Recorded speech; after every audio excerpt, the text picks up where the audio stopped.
Is this movie Home Alone with competent criminals? I don't think Jared Leto's character is very confident. Let me correct myself. Semi-competent criminals.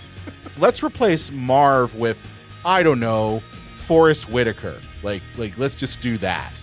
Okay, Forrest Whitaker, great. Dwight Yoakam, super great at being creepy. But I have just 4 words. Jared Leto ruins everything. Welcome to the Cinema Psycho Show, the madhouse for film freaks and film fans of all types. I'm your host, Brian Coddington, my fellow co-host and filmmaker, John Woolscroft. I have a panic room. It's called my bathroom. Oh. I mean, it's small, and I'm sure it's got everything that you need in a panic, right? Like it's got all the stuff. After enough P.F. Chang's, there's a lot of panic. There's a lot of panic. If you have Taco Bell, you need that panic room, especially after like a cheesy gordita or something like that. But this week, we are back to talk about another oldie but a goodie film. After we talked about Ready or Not last week, I was like, "Hey, well, we're going to talk about something a little bit older than that, but still honestly really good." And that is Panic Room from the year I can't think of. 2002. Yeah. 2002. Wow. Yeah, that was a long time ago. We're not even in Iraq yet. No, we're not even in Iraq yet. And that seems way more relevant now in current age in 2026. But we're not tackling this movie all on our own. We've got ourselves a special guest. She's back with us again. Welcome back to the podcast, Anastasia Elfman. Hey, yay! Me, I'm back. You're back. This is your pick. Yeah. This was your pick. Anastasia, your hair is on point today. Yes. Thank you. For our audio only audience, Anastasia came to the podcast looking way better than either John or myself. You both look gorgeous. No. I mean, they're really like, you came in. I'm like, wow, I'm coming in off of making dinner for the family and everything. John's coming in out of work, and Anastasia's like, I'm dressed to the nines for this fucking podcast. But no. She levels us up. Regular Tuesday for me. What was that? I said it's just a regular Tuesday for me. It's just a regular Tuesday. But this was actually your pick, Anastasia. Yes, right? I wonder why. We went through this earlier. I don't only have oh god the VHS. She has a VHS copy. I have, and then what else do you have? I've got ironically 2 copies of the DVD. You never know if you might lose one. You never know. And I've got like the special box set. Yes. And then I've got like a fun little book on David Fincher. Wow. It features a whole chapter on Panic Room. That's crazy. It's crazy. I only have that sort of thing with really 2 types of movies, and that's Batman from 1989 and Bram Stoker's Dracula. So Bram Stoker's Dracula, I have 2 copies. I had every version of Terminator 2, and there are a lot of them. And you kept telling yourself, like, I need to have this. Why? Well, there's extras in it, and the transfer's better on this one. Right? The backup PA is doing commentary on this one. This one, I can see the PA because they did some color grading to it, and now I can actually see the person pushing the Cinnabite in the background. Yeah. That's for the Hellraiser ones. But before we get to our review, let me just do a little bit of housekeeping here. If you are new to the show, do me a favor and follow us on your favorite podcast app of choice. You can go to cinemapsychoshow.com/follow, or you can follow us on Apple Podcast or iTunes. Not iTunes, Apple Podcast, iTunes, the same thing. Apple Podcasts or Spotify or wherever you listen to podcast apps. Or if you are following us here on YouTube, hey, do me a favor and hit that subscribe button, hit that bell, leave us a comment. Let us know, what did you think of Panic Room from 2002? Yeah. With that said, I was just going to add to that, Brian. Like, yeah, if you've listened to our show before and you haven't done those things, what are you doing? Come on, help us out. And if you're brand new here, by the end of this episode, if you think we've earned it, you got to do all the things Brian just said before you stop listening to the episode. You got to do all the things. You got to do all the things from your Panic Room. Yeah. So so let us earn it. But then do not click off of this podcast before you do all the things. Don't do it. Don't do it. So let me do the little bit of IMDb synopsis, and then we're going to ask you all a question here about this movie. So from IMDb, a divorced woman and her diabetic daughter take refuge in their newly purchased house's safe room when three men break in searching for a missing fortune.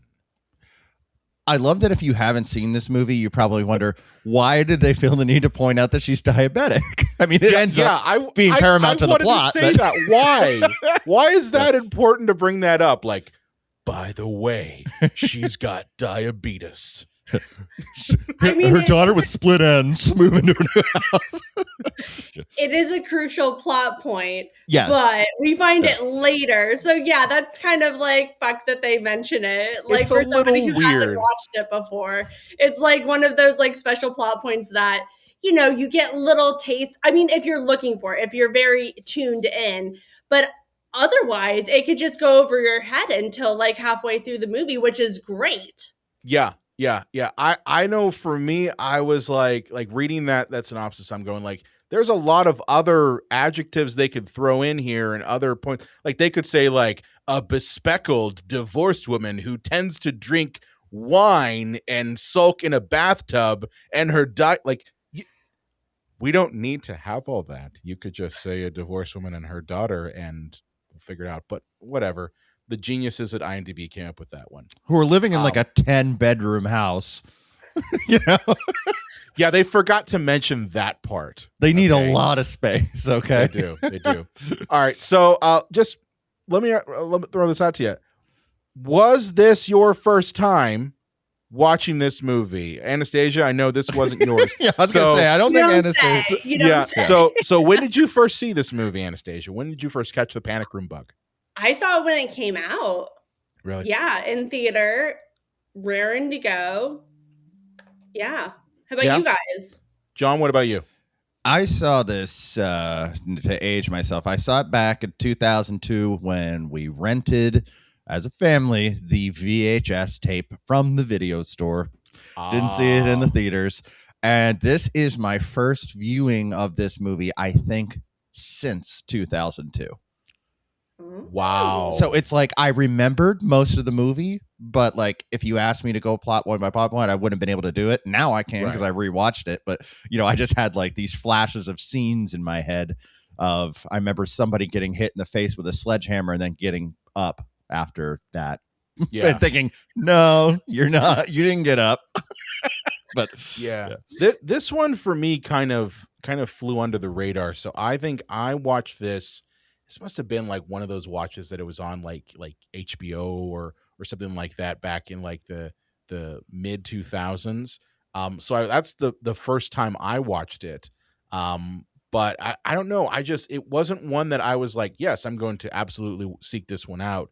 But you know, I loved it then. And honestly, John, just like you, watching this for the show was probably the second time that I had seen it. You know, like obviously I was familiar with clips and things like that, but never had seen it in its entirety since, you know, mid 2000s. I don't think I appreciated the time Fincher channeling his inner Hitchcock in here. You know, no, I didn't. I was like, yeah, I mean, there's a lot to unpack with this movie, but this feels very much like a Hitchcock type film. It feels very much like, you know, the stylization of those early 2000 like music videos that he was doing. Mm-hmm. That's all coming through in this, you know, at least for me, that's what I thought. But the premise of this is interesting. Do you want to talk a little bit about the premise? No, we don't. No, just kidding. I was just gonna jump on to what you were saying. That I also felt like it was like a tight Hitchcockian thriller that kind of asked like, what if there's a panic room and wouldn't it suck if it happened to you? You know? Yeah. So essentially, and we'll get into details, is three guys break into a house that's supposed to be empty. I guess Jodie moved in early. And because there is something that they want, which we'll get to in the panic room. So Jodie and Kristen Stewart, Bella, go, and hide in their panic room. They just barely get in there, and then through the security cameras, they find out that is exactly where the three goons want to be, is in that room. And then what do you do in that situation for both parties? Yeah, gotta ask you this question, guys, because I totally was thinking this vibes when I was watching it. Is this movie Home Alone with competent criminals? I don't think Jared Leto's character is very competent. Let me correct myself. Semi-competent criminals. Okay. I mean, it does kind of become Home Alone towards the end. I mean, kind of when it starts. Kind of when the whole when the robbers show up, that's when it becomes Home Alone. But it's just like, let's replace Marv with, I don't know, Forrest Whitaker. Like let's just do that. Okay, Forrest Whitaker, great. Dwight Yoakam, super great at being creepy. But I have just 4 words: Jared Leto ruins everything. How so, John?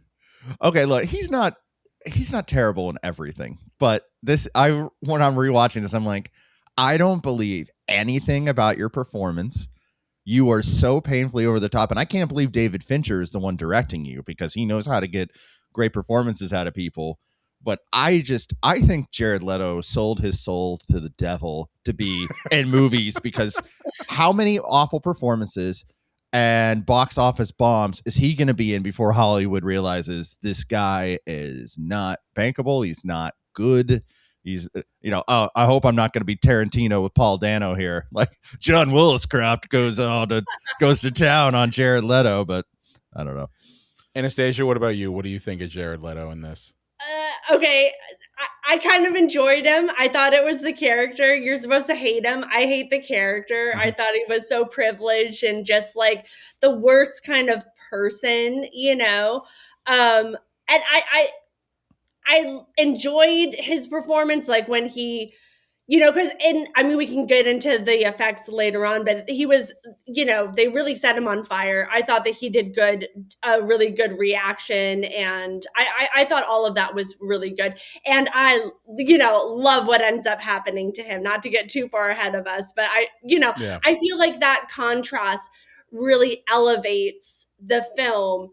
The banter back and forth. It's like you kind of need somebody to play that character. And I think in this case, like Jared Leto is perfect to play that kind of character.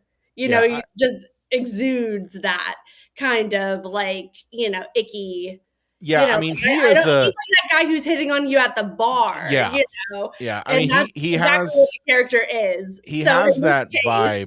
He has that vibe of like he lives in the bottom of a taxi cab, like he's like that scummy thing on the bottom. Like that's the vibe he has. Even though he is a privileged white asshole, like he comes from money, and that's the whole thing. Is he's the fuck up son that apparently took care of his ailing father and all that fun stuff, and really was just doing it to get the money. But I hate his guts in this.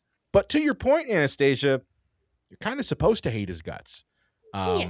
Yeah, I just think, like John, like what you said, you hate his guts in just about everything, even the things you're not really supposed to hate his guts in. It's mostly like, I know we're supposed to hate his guts, and I do, and like in that way he's successful. But I just didn't buy his performance whatsoever, because I think everybody in this movie is fantastic except him.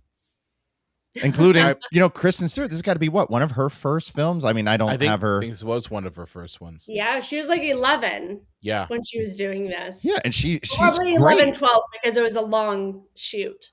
And she's great for like, a young actress just starting out her career. So, but yeah, I don't know.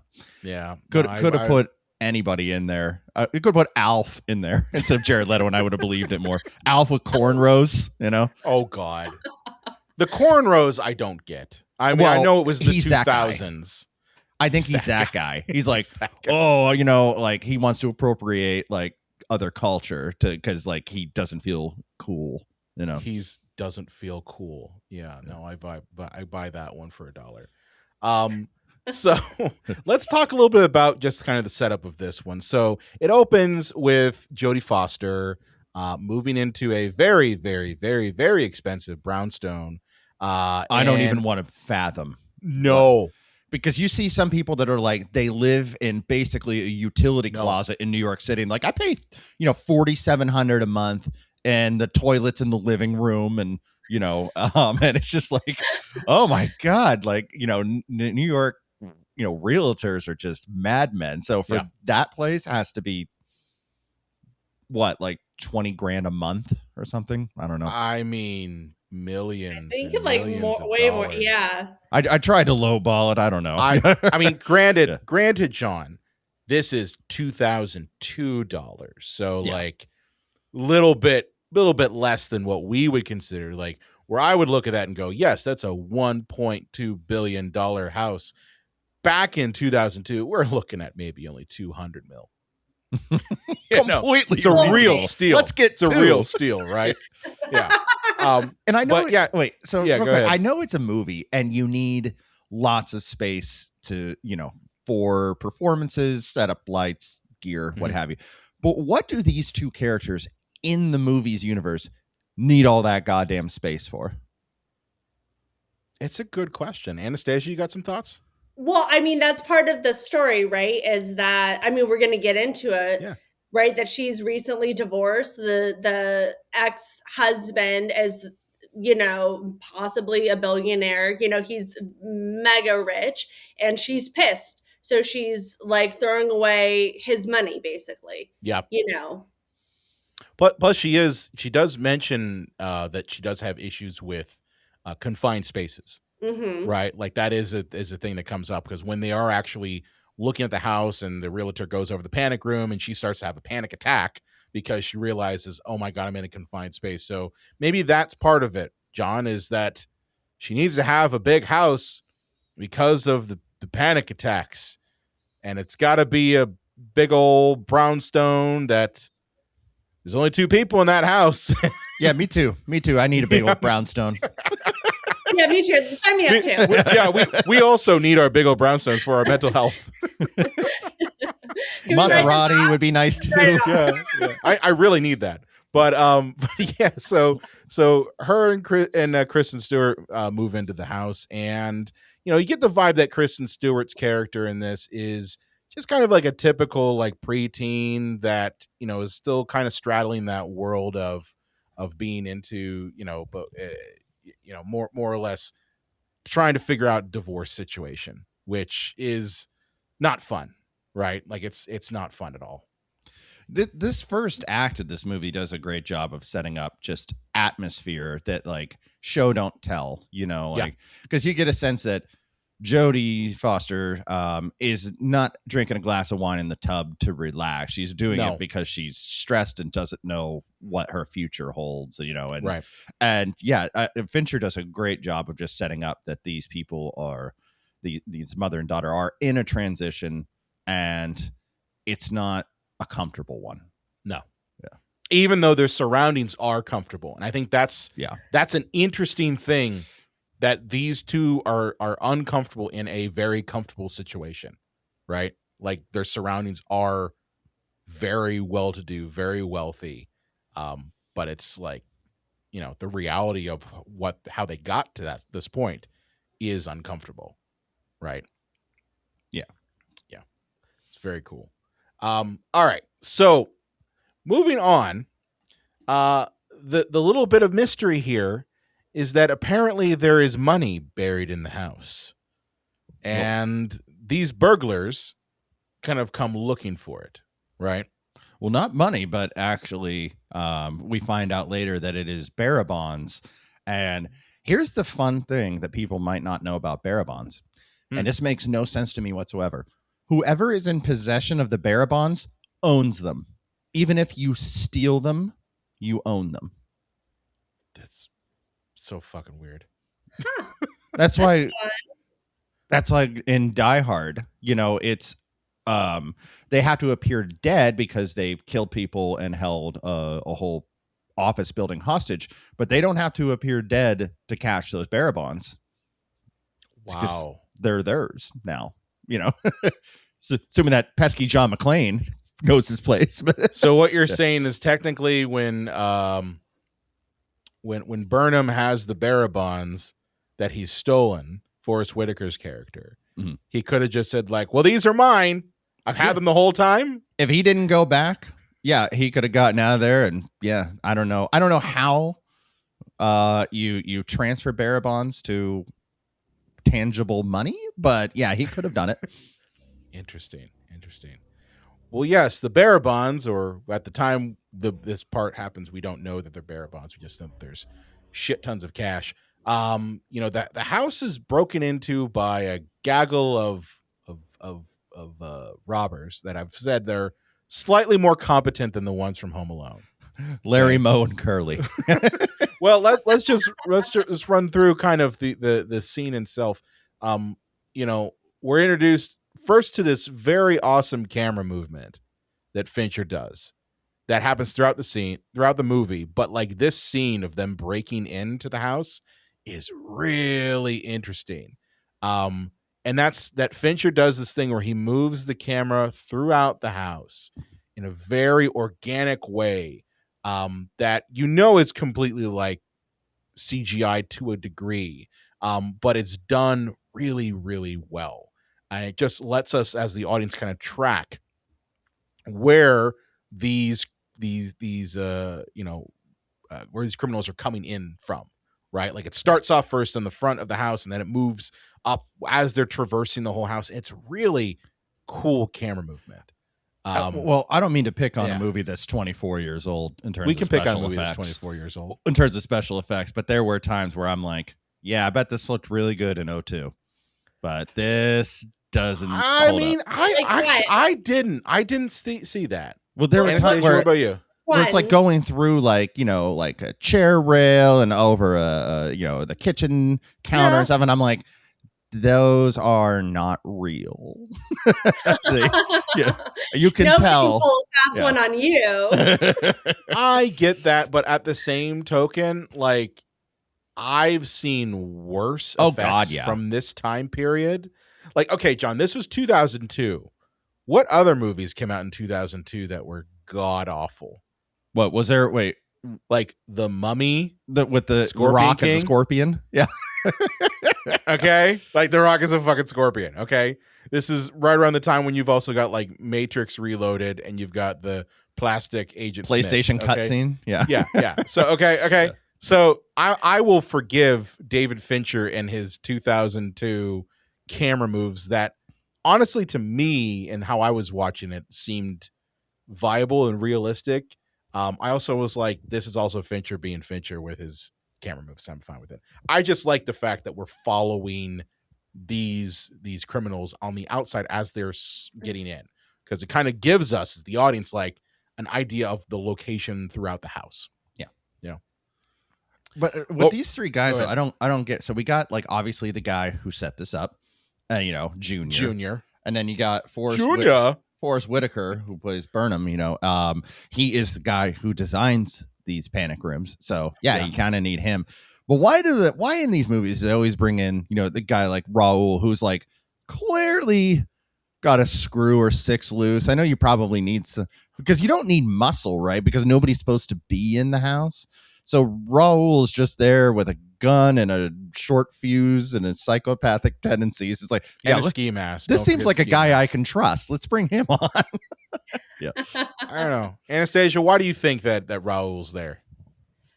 I don't know. I mean, I guess it proves kind of like character choices that Junior makes bad decisions. Yes. Because like he's thinking maybe he's got to maybe rough up Forrest Whitaker's character because he's rather bigger, like if I don't know how long their connection has been, in the movie.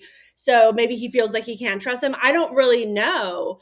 But yeah, I think it just like adds on to a list of very questionable bad judgment, from hair to outfit to personality.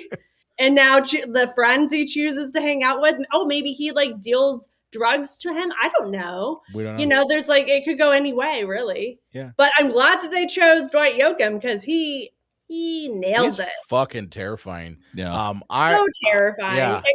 And like so wacky. Like you wouldn't think that he would get so dark and deep. You know, because he's kind of like, okay, he's great, but he's like a little goofy looking, right? He like, is a little goofy looking. That's he is fine. A little goofy looking. But he's got, you know, this persona and this like swagger about him that is like no nonsense. You know, he's gonna pistol whip everybody if they look at him sideways. And I just think he was just robbed of an Oscar. I thought this is like quintessential acting. I loved I could watch a whole movie just with him just being this character. Well, I think why I like that he's in there, even though, yes, John, I agree with you. Why the hell would you need a guy who comes in goofy looking with a gun and a ski mask? Is you need that sense of, oh yeah, this could go sideways real quick. And I think like the burglars kind of set up a dynamic that is already hostile to begin with, right? And it also gives us like a world for Forrest Whitaker's character to contrast against, right? Yeah. Like Forrest Whitaker's Burnham, yes, he is robbing this place. Yes, he's assisting this. But deep down, he is really only doing this for his family and for the money. Yeah, he's not doing this for any other reason. Yeah, he thinks he's just robbing some old rich dude. Yes. You know, nobody's supposed to be in the house. And hey, if he can make some bucks, you know. Yeah. The fact that there are people in the house, he at the very beginning is like, I don't want to have any part of this. Yeah. And meanwhile, you know, the guy who the Barabons were stolen from, if you know, he'd probably be like, oh no, I have to sell my solid gold Cadillac to make that money back. You know, right. Darn. Yeah. But Anastasia, you look like you were going to say something about. Oh yeah, well, I just character development right in the beginning. He's like, I don't want to hurt people, you know, which gets on, you know, the audience's side. We're like kind of like team Burnham, right? Yeah, for the most part. For the most part, like it isn't until he starts doing some questionable things, like he tries to burn them alive, that sort of thing. Well, he doesn't try to burn them; he tries to gas them. Well, it's like these things get out of hand because of other choices made by these, you know, loose cannon figures around him. Which also he's not making great choices. I'm just saying, in the realm of those three, I feel like he is the most justifiable and the one that I want to see get away with this versus, you know, rich, pretty boy and then like wacky serial killer just wanting to murder people left and right, you know, like I mean, I don't want this to happen, first of all, but if it does, you know, he's probably my favorite out of, you know, the Three Stooges. Yeah, one thing about that, you know, when we talk about Burnham, i.e. Forrest Whitaker, if people are trying to keep up with what character we're talking about, you know, he figures out a way to, you know, break into the wall and get into the pipes so they can, just take a grill, propane tank and gas them out. So they have no choice but to open the door or die, you know, but they figure out that there is a pipe that leads right outside. And I'm thinking, Forrest Whitaker didn't know about that pipe because I feel that would be a lot easier to use that pipe to your fucking advantage. It literally sticks out of the house. He did design them. It sticks out of the goddamn house. Use that. You know? He did design the panic room. You'd think he would know about the pipe that goes in. But I mean, to that point, like the whole crux of this whole movie is that they have to break into this panic room. That Jodie Foster and Kristen Stewart are able to, as they break in, get in to the panic room, which is completely sealed. But of course, Jodie Foster, not thinking clearly and also being just kind of down with grief, doesn't hook up the phone line to the panic room. That's a whole nother department that needs to come out. She just moved in, man. Let her unpack a box or two, fart in the tub while she drinks some wine. John, the realtor literally said it's got its own dedicated phone line. Okay, like I don't know about you. When you move into a place, you hook up all of this shit, you know, either that week or like before you move in. You know what I mean? Yes and no. Also, It's like, I feel like with these kind of things, you're not expecting to be robbed at gunpoint. You know, like you're probably buying this place thinking you're never going to use it. Yeah, well, like that room's weird. Yeah, but guarantee you, she probably went to the closing of this house, saw Jared Leto in his goofy fucking face, and was like, "Oh yes, he has an honest face. He's not going to try to rob me. He's going to try to murder me. He's going to try to murder me." You know, so casual murder. Yeah. But I love how Fincher is able to kind of like answer the question that has to always be asked in a movie in the 2000s, which is how can you have a movie like this when we have access to cell phones? And that is, okay, the cell phone's going to get kicked under the bed, and then on top of that, you go into the panic room and now there's no phone line, right? So it's setting up the parameters for the tension to build out throughout the movie, which not everybody had a cell phone in 2002. Yeah, they did for the most part. I don't think I got mine till 04, but no. It was starting to be way more commonplace. They weren't smart; they were dumb phones. Right. I mean, yeah, Jodie's got a bitch in 2002. Well, the fact she has a little bass, bass. Oh man, you guys remember basses on cell phones? Yeah. I was like, oh, she's got to put it on the base next to her bed. She's not trying to find 1,000 chargers that were made in China and fall apart, right? Like, I don't know about you. That's the struggle in my house, is that we'll get like 10 chargers. They'll all disappear. I'll find them like 6 months later and they're all broken. Yeah. Hey, I'll just get under the couch. Yeah. Yeah. She's got one charger base for the phone. Okay. But yeah, so the deal is that they're trying to break in because this panic room is impenetrable. And there's a bunch of wacky ways that they try to break in. John, you talked a little bit about one where Forrest Whitaker is like, okay, I'm going to smoke him out with gas. Okay. And before even that, they were like, let's go ahead and destroy it from above, which I'm like, below. It was below. Yeah. Below. Yes. Yeah. Which is even harder, I feel like. That is harder. Like, why would Forrest Whitaker's like, I designed this. There's no way in hell you're going to go through all that metal, all this thick metal with a sledgehammer. And he's like, oh, we'll see. He's like, me and my sledgehammer will show you. It's like, dude, don't you think you need a jackhammer or something, or a acetylene torch or some shit like that to be able to cut? No, me and my sledgehammer will do it. But yeah, this is when Forrest Whitaker decides he's going to go ahead and be a little smarter than the other criminals and connect the propane tank to a air hole that's right smack dab feeding oxygen to Jodie Foster and Kristen Stewart, which leads to one of the reasons why I think this feels like Home Alone. And that's because Jodie Foster grabs like one of those little like lighters with the longer end and completely causes it to explode in this 2000s blue flame shit. Oh, it was so good. It was so good. It was so good. Well, it was good because like they, you've got Raul who's like, I'm gonna fucking kill him. I don't care. Which again doesn't make any sense to me. It's like you have to still get into the room. So like, why would you kill them? They're the only way to get into the room. Oh, fucking gas them. So it sets up this moment where the tension builds up. Jodie lights the match and it just explodes in this blue flame all over the place. And yes, Jared Leto gets a little cooked. Which then he kind of ignores for the rest of the movie. I mean, I know that there are scenes where he's trying to find pain meds and stuff, but yeah, he just kind of rolls with his Anastasia, you said this was a practical effect. Like they actually did like light him on fire. Yeah, it was a fire stunt that they actually set him on fire. Wow. So they probably didn't have to, but Jared Leto, they're like, let's let's just do it. Why not? Yeah. Jared Leto's like, I'm all method, Just like I'll send a dead pig in Suicide Squad to my actors, I will light myself on fire because I think that's what my character would go through.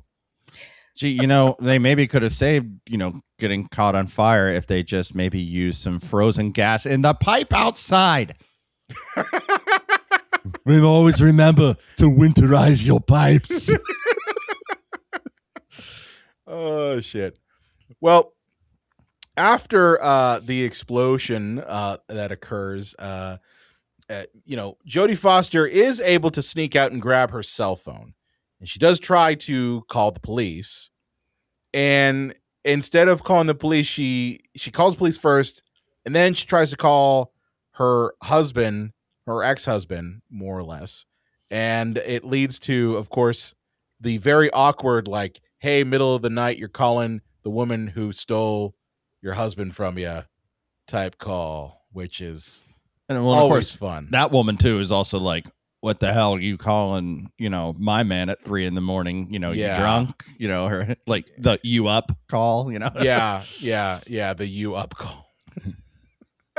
and this leads to the stakes getting raised even more because we don't know if the husband's going to come to the house. We don't know if the cops are coming because the phone signal dies because, again, the panic room is covered in steel, right?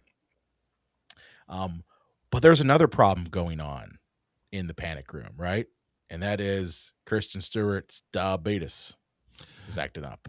So there is a reason for the diabetes explosion. I'm just curious, what's your thoughts on the whole turn to, oh yes, now we're dealing with the diabetes? Anastasia, I want to start with you. Okay, well, we kind of just blew through the whole phone call thing. So I don't know if you guys know, but Nicole Kidman was supposed to star in this role. Do you guys know? I didn't know. That? No.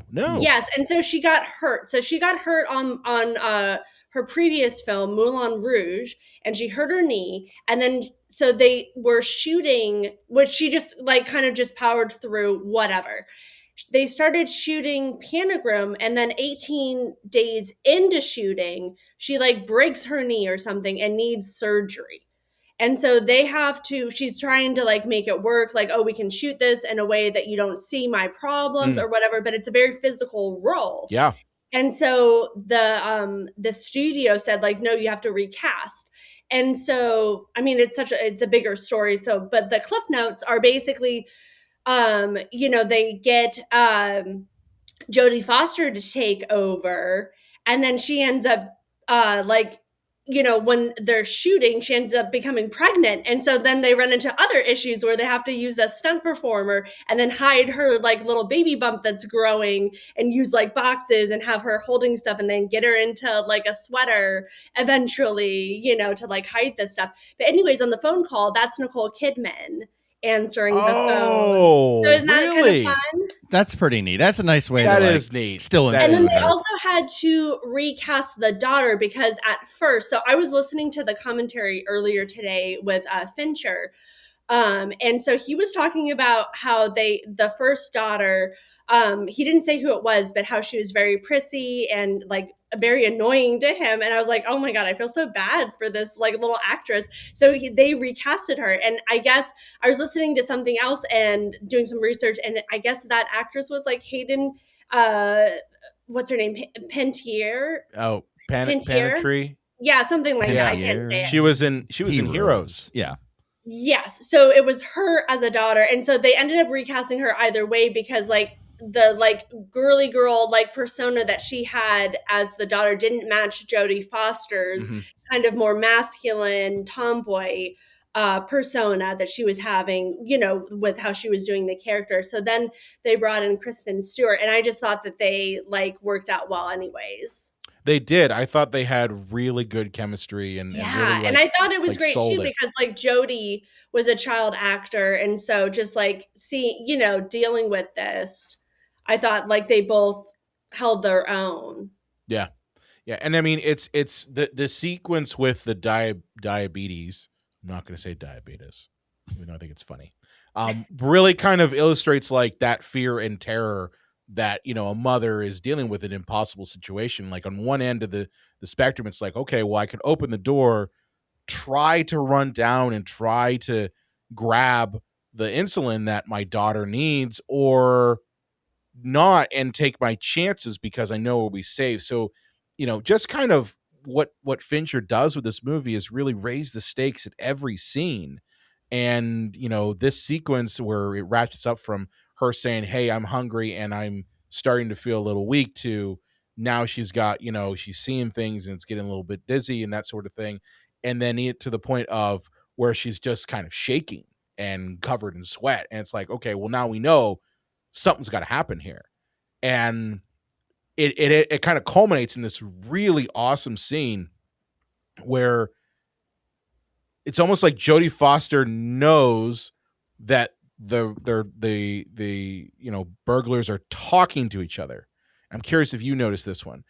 And it's almost like time slows down while they're talking as Jodie Foster runs out to try to grab the insulin, and like almost gets there right before she's, you know, captured by them, and Burnham ends up going inside and locking the door on them.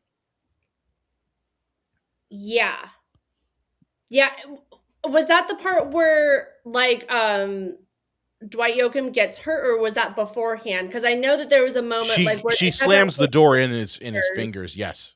Yeah. I mean, she goes total feral mode. She goes feral. As a mother, I was like, yes, like I love seeing that kind of depiction, because that's what, like, I would toss over a car, you know, to save my kid. Like, there's no way that like anybody would be getting away with anything easily for me, you know. So I love seeing that, her get to that level, you know, and not making her like prissy or anything like that. Like, that's what you would do as a mother to try to save your child, you know, because you don't know. That's the thing. It's like people say about this movie, like, why doesn't she just trade? You don't know. As a woman, we walk around with these fears, like, you know, I don't know what their intentions are, what they're going to do to me, what abuse they're going to do to me or my child. Are they, you know, all of these issues. So it's not just about like giving them what they want. It's like, am I going to survive this? You know, it's not as cut and dry as some people, you know, the storyline thing. So it's very complex, I feel like. Well, especially the, you know, Dwight Yoakam's character, like they've seen all three of their faces now. And so the Dwight Yoakam character is going to be like, yeah, there's no way I'm leaving either of you alive. Even says that. He literally says that. He says that. He says, I'm going to kill them no matter what. Like, that's happening, right? Like, that's going to happen. But I think I just love it because that's the moment where this movie turns from more of a traditional kind of, thriller to something where, you know, Forrest Whitaker's character, even though, he's kind of like, you know, the burglar with a heart of gold, but he's still burglar, and like we don't know what the hell Raul's going to do. I forgot to mention that by this point, Raul has killed Jared Leto. Yay! Because okay, John, did you like clap? When that happened, innovation, right? I did in my head. Yes, I did. You didn't just like bust out a fuck yeah, like touchdown. Yeah. So I think also we jumped ahead, right? Because at that moment, that's where it's revealed that the husband actually came to investigate because he sees that whole interaction, right? Which I thought was a great moment because I love this story because as an audience, I like to figure out what's happening. The whole thing about the diabetes, the whole thing about just all of these things that are, yes, technically given to us, but they're not spoon-fed. It's like we have to kind of like figure it out as we go while there's a lot of things happening at the same time. And so I love that because like when we're first seeing her ex-husband, we don't know who is this man. Yeah. And, you know, and then we figure out that, oh, you know, she was able to get a call out. Yep. And now the timer's ticking because they don't know when, like, or if police are coming. He's lying for, you know, all of that kind of stuff. Well, it's even a thing where the police do show up because after the burglars like beat the living piss out of the ex-husband, the police do show up, and now it's a point where it's like, Jodie Foster knows if I allow them in, there's a possibility, very good possibility, that my daughter's going to die. Okay. She knows that. So she's kind of conflicted with this moment where she does have to kind of like ask herself, am I able to take on this, or do I now reach out for help? And that kind of is the switch in her character. Yeah, which is a wonderful twist because, okay, so like we also like skipped over a great twist is that they beat up the ex-husband and then they do a little switcheroo, right? And they've got Dwight Yoakam. Oh, I forgot about that one. That one was covered up. good. And I just thought that was so beautiful. The way, I mean, his whole physicality of getting up and revealing that. Because at first you think that Forrest Whitaker's character is trying to protect them from seeing what's going to happen, seeing, like the ex-husband get killed. And so you're thinking that's what's going on. But no, he's like scheming behind the scenes to do a little switch. And that's how they trade places. And then the stakes are again set up very high for everybody involved, because now they've got this fucking kid in there. Dwight Yoakam's trapped with his finger, and then we've got the cops. And so it's so great. What would you do in that situation? I'm just curious. Anastasia, I'll start with you, and then John, you answer. What would you do in that situation? Ooh, that's tough. I would probably do the same thing, because it's like, I don't know if they're going to kill the kid. You're already there. There's like, cameras on you. What other choice do you have? And also she's got to like mime it so that they don't get trigger happy, right? So you've got to overplay everything. Yeah, because you're being watched. How about you guys? John, what would you do? I probably would just try to give like really like large expressions to the cops, like so that like maybe the camera from that upper angle wouldn't pick up that like I'm going, no, everything's fine. Just like bug-eyed, like looking over my shoulder with my eyes, So yeah, I think I would have tried to trigger them, but make them think that, that I got them out of there, But I'm also not a parent, so I'm probably the last person of this panel to ask that, I'm mixed on it, because I think part of me would be like, okay, if I do anything, there's a possibility that my family dies. But if I don't, then I've kind of missed my spot. So I think I might lean a little bit more towards your end, John, where I'll be like, no, everything is okay. Blink, like that sort of thing. And then, just kind of go from there. Because here's the thing too, they can't hear what she is saying, and that's something that like they could have easily done. She easily could have been like, yes, they're here, but you can't do anything because there's cameras on me. You know what I mean? Because none of them would have been able to hear it. But I don't know. I was curious what your thoughts would be on if you were in that situation. Yeah, you guys have a lot of faith in other people like following your orders and not taking you know what I mean? Like, I feel like in that situation, I don't know if I trust the police officer to listen to me and not take me away and not bust in there and then 5 seconds Here's the later. thing though. Here's the thing. This is a very wealthy brownstone, so the police are a little bit nicer to Jodie, because they're like, oh, well, look, it's a little white woman in a brownstone. There's a rich white woman in trouble. Let's jump on it, Yeah. I mean, let's be honest here. They were a little bit more accommodating than to the average person. Okay. Definitely. I mean, they were the best. Well, one of them was really intuitive and knew that something was wrong. Yes. And just as the audience member, it's like, no, go away. Like, stop picking up on the signals. Stop being a great police officer. Stop doing your job, fool. She's got to go kick some ass. Yeah. So back in the panic room, Raul is got his fingers crushed, and Burnham is able to administer the insulin so that the beatus doesn't kill Kristen Stewart. Which I'm like, is that the fourth villain in this? Is diabetes? Yes. Diabetes is a villain, damn. Diabetes that should have like a at the end of the movie, like disclaimer, like, have you had your blood sugar checked recently? Hey, my dad was pre-diabetic. I can't believe he didn't actually get diabetes. So I got to be aware of that when I get my blood screenings. You got to get the beatus, yeah.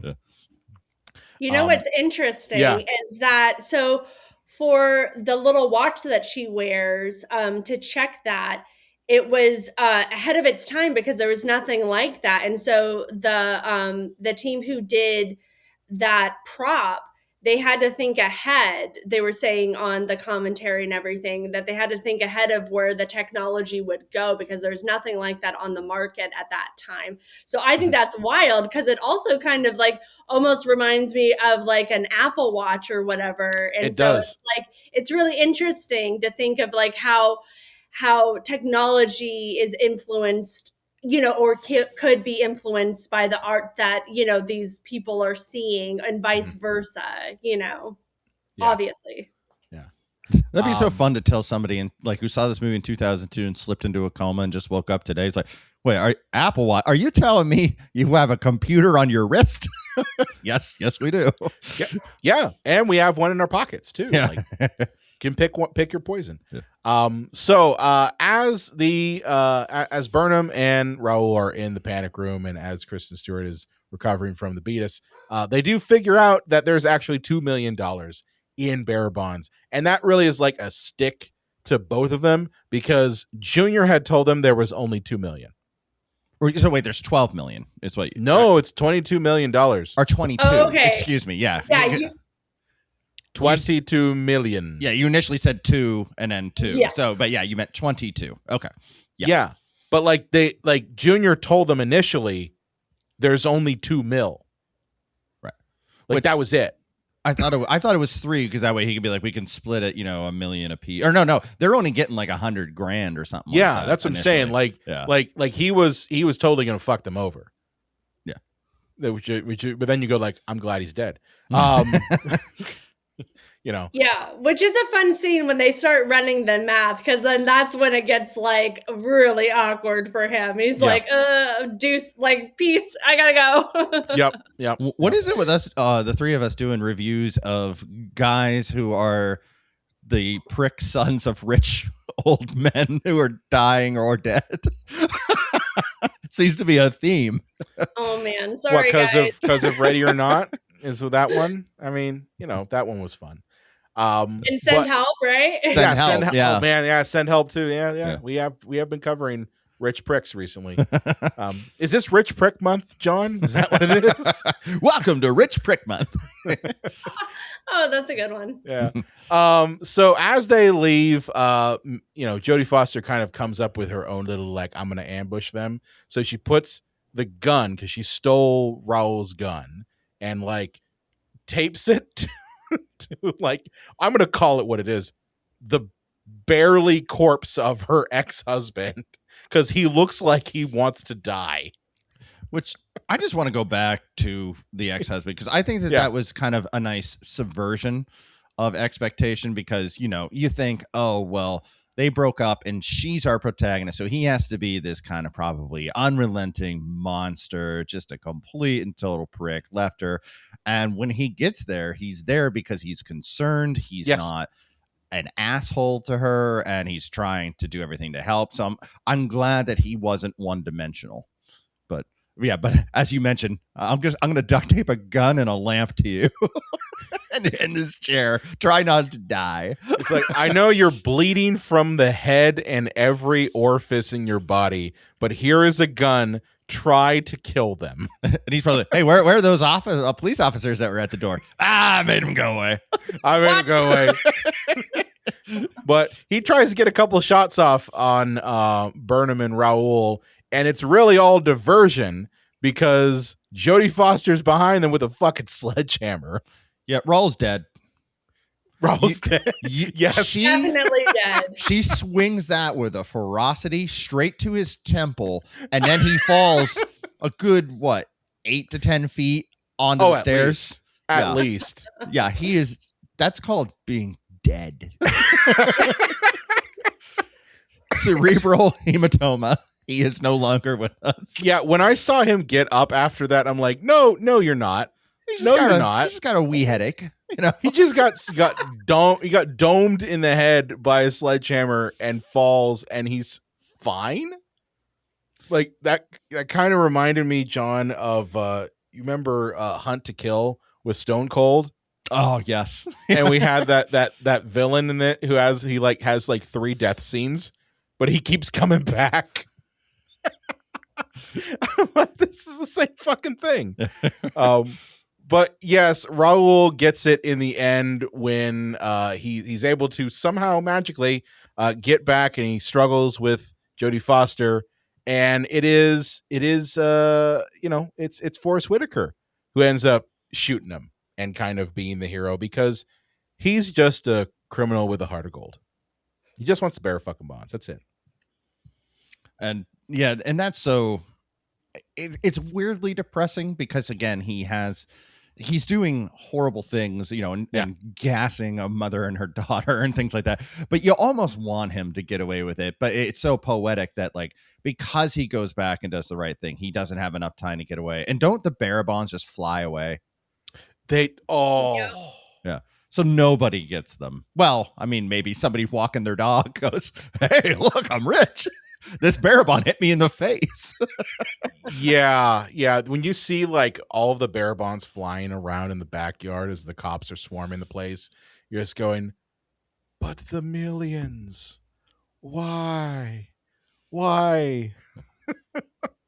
Oh, geez. Yeah. No, but I mean, the movie, I think the movie as a whole ends in a really satisfying way because it takes us on this journey of tension building over and over and over, where each individual scene builds one piece onto another, and then we get kind of a resolution because you do want him to get away, but we know that's not going to happen. I could have done without the ending, like where they're in Central Park and we had to have that.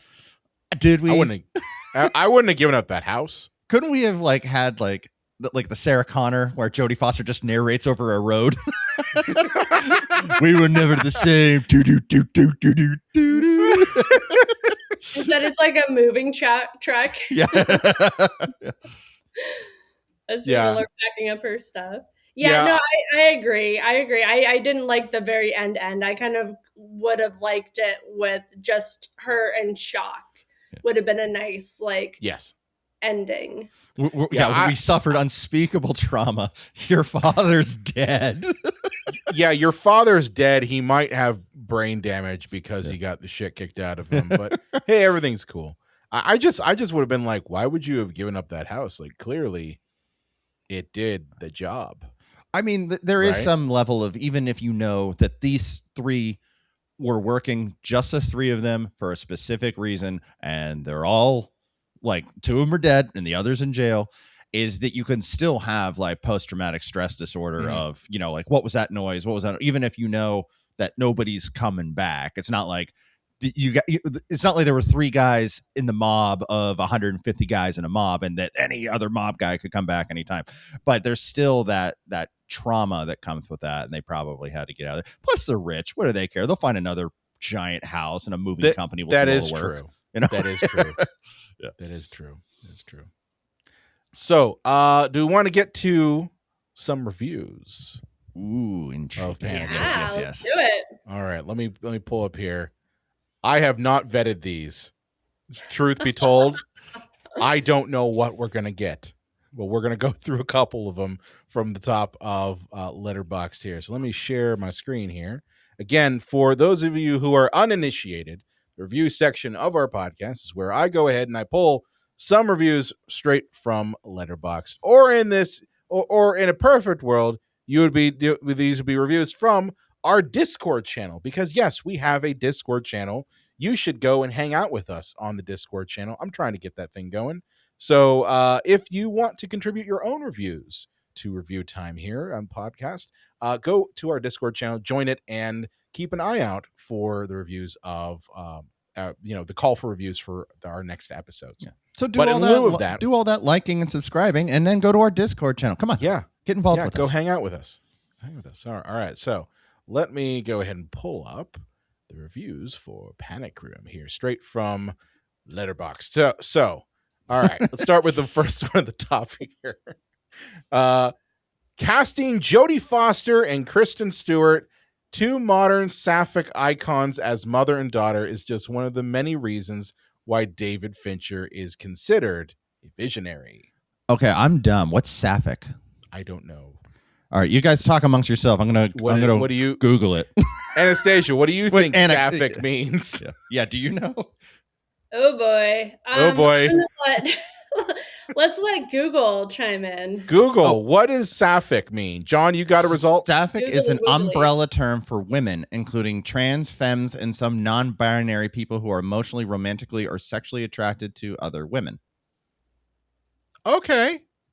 I mean, in real life, yes. Yeah, both of those women. Yeah.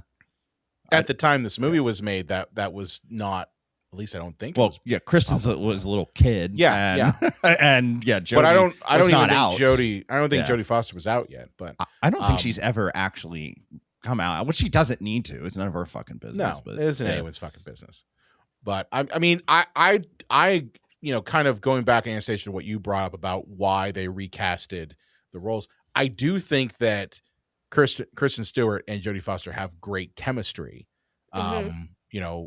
That is clearly on display here. I totally buy that they're mother and daughter. And that's something that honestly, like, some movies don't do a good job of doing. Right. I don't think I would have liked this movie nearly as much if it was Nicole Kidman and Hayden Panettiere. I agree. I think it's such a different film. Yeah. Well, I think Jodie Foster is like one of the greatest actresses who ever lived. And I've got nothing against Nicole Kidman, but if I was given the option between Nicole or Jodie, I'm going with Jodie. Yeah. Yeah, definitely. All right, let's go to review number 2 here. Jared Leto with cornrows is the strangest thing I've ever seen in my entire life. And I've seen him in the Suicide Squad trailer. I love that they said trailer. They didn't even bother to see it. I don't blame them. Well, to be fair, this review was from 2016, so they probably didn't see Suicide Squad yet. Oh yeah, maybe it wasn't out yet. No, it wasn't out yet. I mean, proto Joker, right? Proto Joker. Oh wow, I think that person has my same feelings about Mr. Leto. Feelings. Yeah. What about you, Anastasia? Did you ever see Suicide Squad with Jared Leto? I don't think so. No. You're not missing anything. You're not missing anything. Oscar award-winning film Suicide Squad. That's the thing that kills me. Makeup. Yeah. Makeup. Well, okay. Yeah. Okay.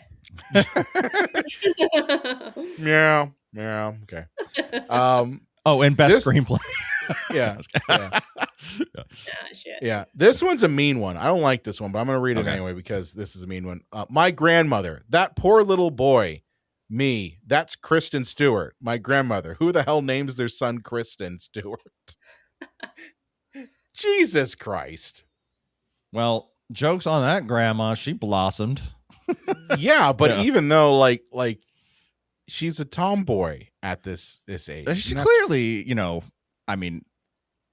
is of female organs. Yes. I don't know. I don't. But either way, like, rude. Yeah. Oh, poor grandma. Well, She grandma. Needs, she needs new glasses. She needs new glasses. And then review number 4. This one is funny. Never invite Raul to a home invasion. Don't invite Raul to anything. I don't think you invite Raul to your backyard barbecue. I don't think you invite Raul to, I don't know, Christmas dinner. Like, I just think Raul is going to come in there with a gun and a ski mask, and to you don't want that guy. function. The only time I can think, I've been watching Euphoria. I'd never seen it before, and like I could see if you needed somebody to come with you to get a bunch of fentanyl, you might want to bring Raul. That might be the only time that you need a Raul is when you're going to buy illicit drugs from guys that got tattoos on their face. Yeah, yes, it's just that's when you need a Dwight Yoakam to come with you with mangled hand and a ski mask on, who just has a weird face. It's like, hey, yeah, I just might shoot you for looking at me because you saw my face. I think there was even one moment in the movie where they said that he's a bus driver, which I'm like, really? It's always the ones you don't expect. It is. It is always it's like a pure rage. Like, think about it. Like, think about all the people he has to deal with. It's like the people working at like the DMV or something like that, and just like the rage building. And this is his like how he lets out steam, I guess. I wonder if he was a school bus driver, because let me tell you something. Elementary school? Yes. Oh, no. Because let me tell you something. I have seen some crazy kids go onto a school bus, and like school bus drivers get a lot of shit. And so I could totally see one of them being like, you know what? You're going to pay me $1 million to go rob this rich guy's house? Yeah, I'll do that. Because I could stop being a school bus driver and telling Jimmy in the back to quit beating up Jerry and giving somebody a knuckle sandwich. Like I could see that sort of deal. Well, every time that Anastasia, you're out on the West Coast, you probably don't know about it, but being in the snow belt, anytime that the winter got so bad that we got out of school early, they would always say, hey, you kids are going home early on the intercom because the weather's really bad outside. So please be calm on the bus for the bus driver to focus on the road. And of course, we're all so jacked that we're out of school early that we're screaming and jumping all over the place, doing the opposite of what we should be doing. Yeah. Oh, no. Those poor bus drivers. So maybe valid for Raul. Sorry. Raul, why are you so insane? Well, have you ever been a school bus driver? Oh, geez. But that's Panic Room. Honestly, I understand, Anastasia, why this is one of your favorite movies. I'm glad that you brought it to our crazy table here. But I want to ask you, what's going on in your neck of the woods? You got anything new that you're working on that you're promoting? You were saying you're working on new things. Oh, yes. What am I working on? So we just announced that I'm going to be working. So my friend and producer Brian Usna, he's doing a screening of Bride of Reanimator for like an anniversary screening during Shakagogo Film Festival. So that's in June. And so they asked me to create a new Bloody Burlesque number based off of the film. So it's going to be totally wild and insane and probably my goriest ever. And I'm so excited. And I'm producing that event. I'm also moderating Brian's Q&A. And then my husband, Richard Elfman, he has a screening as well that same night. What's he screening? Yes. Forbidden Zone. I thought you were going to say Modern Vampires. I mean, I was going to be cool with that one. I think I'm the only one who really loves Modern Vampires, because all I hear online is people don't like it. I'm like, I think it's great. Oh, no, it has a huge fan base. Yeah. Okay, good. Modern That's Vampires not just me. And Shrunken Heads, they love those. But so he's screening Forbidden Zone, and he's doing a great pre-show, like a music number going in, and I'm doing like a little burlesque act. So it's going to be a wild night. So that's going to be June 6th down at the Art Theater of Long Beach, and it's going to be great. So tickets on sale soon for that. Awesome. Yeah. And I'm gearing up for my next horror feature. Ghost Executioners 3, where I play Evil Morcona. So that's in a couple weeks. Nice. Yeah, and some other secret projects. Oh, and there's that whole Dread Central thing going on too, right? There's a whole Dread Central stuff. Yeah. You're our girl Friday, man. Yeah, you got a lot going on. Yeah. Sleep's in there somewhere, right? I'll sleep when I'm dead, right? Oh, Kitty wants to say hi. Oh, the kitty. Kitty's back. Kitty girl. For our audio-only audience, Anastasia has been handed a cat. This is why she just levitates. She just levitates over. This is why people need to watch the video version. Is you see cute kitty cats. Cute kitty cats. Yes. Yeah, that cat looks like it's very angry at us. Well, no, that's just her face. We don't judge her. She's digging the pets. I can tell she's digging the pets. Yeah. Yeah, she loves it. I don't think she likes the lights. Mommy's under some nice ring lights. Awesome. Yeah. What are you guys up to? You have fun things going on? Podcast. We're coming up on 10 years. I think next episode. Yay! Oh God, I gotta get my notes in order. Is 10 our 10th anniversary episode. Yeah, so this year do we want to reveal, John, what we came up with for a 10th episode? Let's do it. Yeah, let's get the word out. Okay, Anastasia, you don't know about this. So John and I were on a radio show. We actually were featured on a radio show in Pittsburgh. We were on KDKA radio here in Pittsburgh, and we were highlighted on our soon to be guests, the Jagoff podcast. John on that podcast asked us to pop on and talk about our podcast, and we mentioned that we were doing coming up on 10 years, and we hadn't figured out yet what we were going to cover. And like we had thought that, okay, we're going to do Dr. Giggles because I'm like, oh, April 1st, ha ha ha, get it. But John, you actually had a good idea, and you always have great ideas. And this one, I was like, I'm down for it. So do you want to reveal what the idea is?